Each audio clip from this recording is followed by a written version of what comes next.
Alors, pour cette deuxième vidéo de cette fiche de leçon, on va s'intéresser à la façon dont on trouve un dénominateur commun à deux fractions. On en a besoin dans différentes circonstances.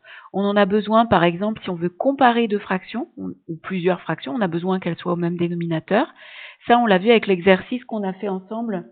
Vous savez, le jeu qui veut gagner des millions, où il fallait comparer un quart, c'était quoi? C'était un demi, deux quarts, etc. Bon.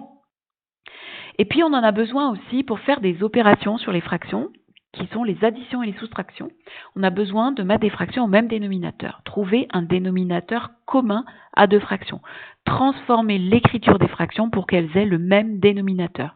Eh bien, il se trouve qu'il y a un lien entre cette recherche du dénominateur commun et le chapitre précédent sur le plus petit multiple commun. Donc, le dénominateur commun, c'est le plus petit multiple commun aux deux dénominateurs. C'est le premier nombre qui est à la fois dans les deux tables de multiplication.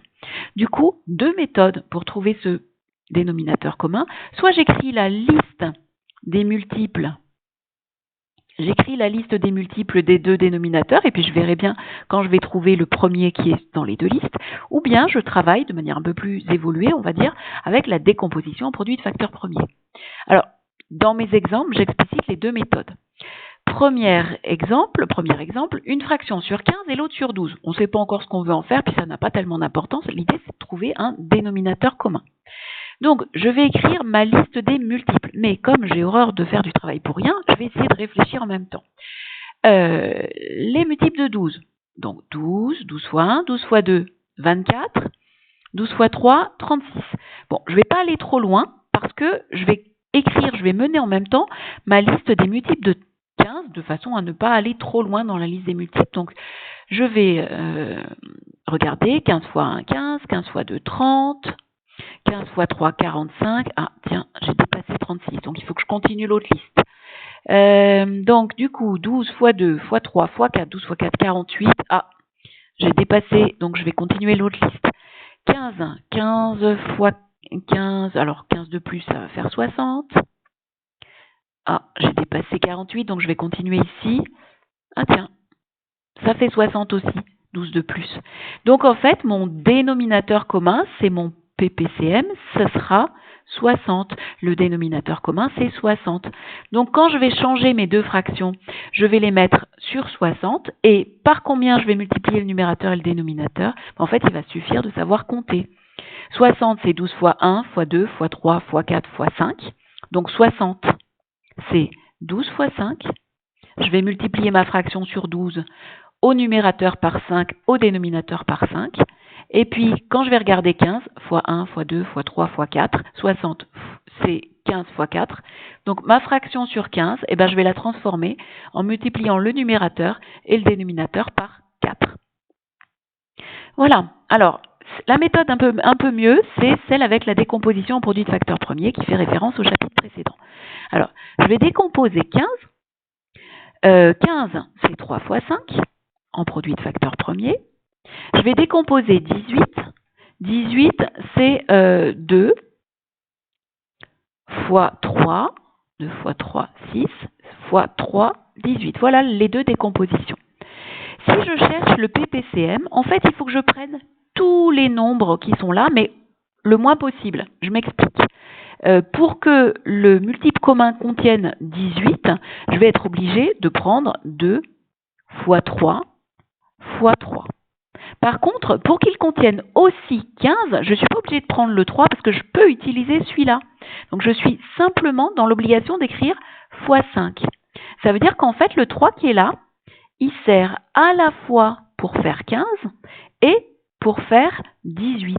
Donc, j'ai bien le nombre le plus petit possible qui se trouve à la fois dans la table de 18, c'est 18 fois 5.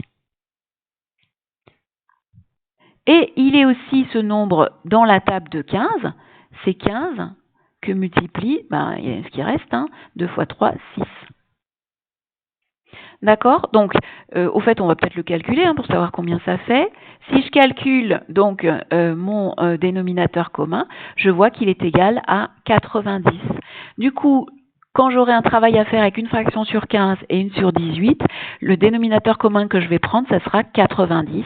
La fraction sur 15, je vais la transformer en multipliant le dénominateur par 6. Et la fraction sur 18, je vais multiplier le numérateur et le dénominateur par 5. Voilà.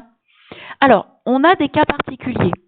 Quand par exemple, un dénominateur est un multiple de l'autre, le plus grand, ce sera le dénominateur commun. Regardez, 3 et 9. Le premier nombre qui est à la fois dans la table de 3 et dans la table de 9, c'est 9. Je l'ai directement, c'est le plus grand des deux. Ça, c'est parce que 9 est un multiple de 3, que c'est ça qui se présente. Donc, par exemple, je le dis oralement, si j'avais 12 et 24 comme dénominateur, le dénominateur commun, ça serait 24, parce que je peux garder 24 et transformer celle sur 12 en multipliant par 2 au numérateur et au dénominateur. Autre possibilité, les dénominateurs sont premiers entre eux. On avait vu ce que ça voulait dire, premiers entre eux. En fait, ils n'ont rien en commun. Dans ce cas-là, on les multiplie. Alors, j'explique un tout petit peu en écrivant à côté. Regardez, 5 et 4. 5, si je le décompose en produit de facteurs premiers, ça va pas loin, c'est 5. Par contre, 4, c'est 2 fois 2.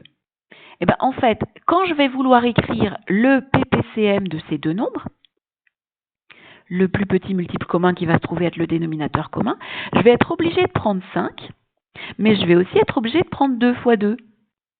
Parce qu'il n'y a pas, comme ici, un 3 qui sert pour les deux nombres. Là, j'ai rien en commun, j'ai deux nombres bien distincts. Donc la première fraction, celle sur 5, je vais devoir la multiplier par 4. Et la deuxième fraction, celle sur 4, je vais devoir la multiplier par 5. Vous voyez, ça ne se croise pas là. C'est deux nombres distincts. Ils n'ont rien en commun. Donc je ne peux pas recycler un des facteurs pour fabriquer un PPCM plus petit que leur produit.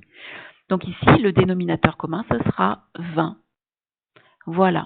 Alors j'espère vraiment que c'est plus clair pour vous. Si ça ne l'est pas, n'hésitez pas à utiliser n'importe quel moyen pour me poser une question, soit Skype, écrit, oral, soit Perl Trees. Voilà.